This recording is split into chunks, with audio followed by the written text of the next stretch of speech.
मेरे पास एक दफा एक युवक को लाया गया, उसके पिता उसके माँ रो रहे थे। उन्होंने कहा कि हम थक गए, इस विद्यालय से इसको हटाना पड़ा, इसको एक भ्रांति हो गई, एक मक्खी इसके भीतर घुस गई, इसको भ्रांति हो गई, मुंह खोल के सोता है तो इसको भ्रांति हो गई कि मुंह खोला था, मक्खी अंदर चली गई। शायद मक्खी चली भी गई होगा, वो तो निकल भी गई। एक्सरे करवा चुके, डॉक्टरों से चिकित्सा करवा चुके, मगर ये मानते नहीं कहता वो बना रही, भीतर चल रही। चिकित्सकों ने कह दिया भाई इस भ्रांति हम कुछ भी नहीं कर सकते।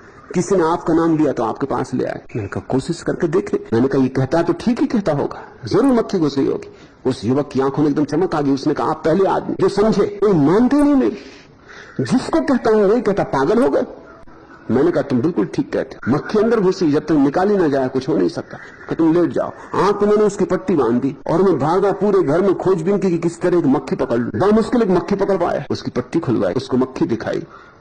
उसने कहा अभी ये कोई बात हुई? अपने बाप से बोला देखो अब ये मक्खी कहां से निकली, कहां गए वो एक्सरे। मैंने उनके बाप को, मां को कहा था तुम बिल्कुल चुप रहना, ये मत कहना कि मैंने मक्खी पकड़ी, इसके भीतर से निकाली। उन्होंने कहा भाई हम माफ करो, हमसे गलती हुई, तुम ठीक थे हम गलत थे। तब से वो स्वस्थ हो गया। एक भावना गहन हो जाए तो जरूर उसके परिणाम होने शुरू होंगे। परिणाम सच्चे हो सकते। ये रुग्ण हुआ जा रहा था, दीन हुआ जा रहा था, हीन हुआ जा रहा था, बात झूठी थी मगर परिणाम तो सच हो रहे थे। जैसे कि कोई रस्सी में सांप को देख के भाग खड़ा हो, गिर पड़े, पैर फिसल जाए तो हड्डी टूट जाए। हड्डी टूटना तो सच, मगर रस्सी में सांप झूठ था।